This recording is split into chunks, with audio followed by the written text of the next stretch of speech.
അസ്സലാമു അലൈക്കും വറഹ്മത്തുള്ളാഹി വബറകാതുഹു. പ്രിയമുള്ളവരെ, നിങ്ങൾ ഈ കാണുന്ന കാഴ്ച മുസ്ലിം സമൂഹത്തെ ഖുർആനും സുന്നത്തും അനുസരിച്ച് മുന്നോട്ട് നയിക്കേണ്ട വലിയൊരു സംഘടനയുടെ നേതാവിനെയാണ്. അദ്ദേഹം ഏതോ ഒരു കെട്ടിപ്പൊക്കിയ ജാറത്തിൽ ചെന്ന് അവിടുത്തെ കാര്യങ്ങൾക്ക് നേതൃത്വം കൊടുക്കുകയാണ്.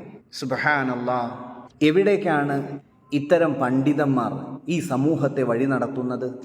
ഇദ്ദേഹത്തിന് ജനങ്ങൾ നൽകിയ പേര് സയ്യിദുൽ ഉലമ, ഉലമാക്കളുടെ നേതാവ് എന്നുള്ളതാണ്. എന്നാൽ എന്താണ് ഉലമാക്കളുടെ ഉത്തരവാദിത്തം? അള്ളാഹുവിൻ്റെ റസൂൽ സ്വല്ലല്ലാഹു അലൈഹി വസല്ലം നുബുവത്തിൻ്റെ വാക്കുകളിലൂടെ പറഞ്ഞു, അന്നൽ ഉലമാ വറസത്തുൽ അംബിയ. തീർച്ചയായും ഉലമാക്കൾ എന്ന് പറഞ്ഞു കഴിഞ്ഞാൽ അവർ അമ്പിയാക്കളുടെ അനന്തരാവകാശികളാണ്. എന്തായിരുന്നു സഹോദരങ്ങളെ അമ്പിയാക്കളിൽ നിന്നും പണ്ഡിതന്മാർ അനന്തരമെടുത്തത്? ജനങ്ങൾക്ക് തൗഹീദ് പറഞ്ഞു കൊടുക്കുവാനും തൗഹീദിലേക്ക് ക്ഷണിക്കുവാനും. അതുതന്നെയാണ് ഇവിടെ ഉലമാക്കൾക്ക്, പണ്ഡിതന്മാർക്കുള്ള ഉത്തരവാദിത്തം.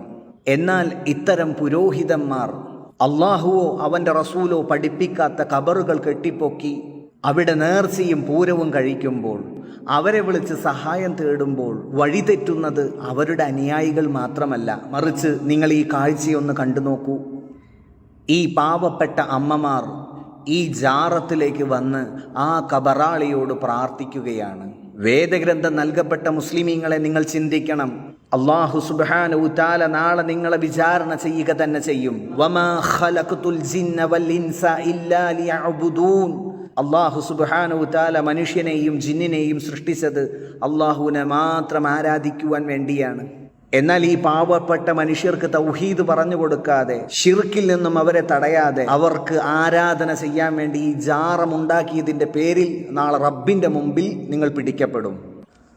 അള്ളാഹുവിൻ്റെ റസൂൽ സ്വല്ലല്ലാഹു അലൈഹി വസല്ലം അവിടുന്ന് നുബുവത്തിൻ്റെ വാക്കുകളിലൂടെ നമ്മെ അറിയിച്ചു, ആരെങ്കിലും അള്ളാഹുവിന് വേണ്ടി ഈ ഭൂമിയിൽ ഒരു ഭവനം പണി കഴിപ്പിച്ചാൽ നാളെ അതിന് പകരമായി അള്ളാഹു സുബ്ഹാനഹു തആല സ്വർഗത്തിൽ അവനൊരു ഭവനം നൽകുന്നതാണ്.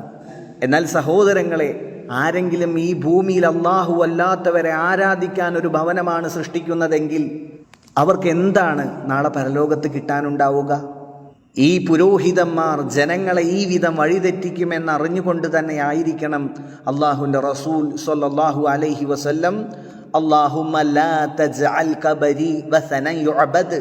അള്ളാഹുവേ, നീ എൻ്റെ ഖബറിനെ ആരാധിക്കപ്പെടുന്ന ഒരു വിഗ്രഹമാക്കരുതേ എന്ന് പറഞ്ഞത്. അതുകൊണ്ട് പ്രിയമുള്ളവരെ, നിങ്ങൾ ഖുർആനും സുന്നത്തും പഠിച്ചു മനസ്സിലാക്കി യഥാർത്ഥ വിശ്വാസികളായി ജീവിക്കുക. അല്ലാഹു സുബ്ഹാനഹു തആല നമ്മെ ഓരോരുത്തരെയും അനുഗ്രഹിക്കുമാറാകട്ടെ.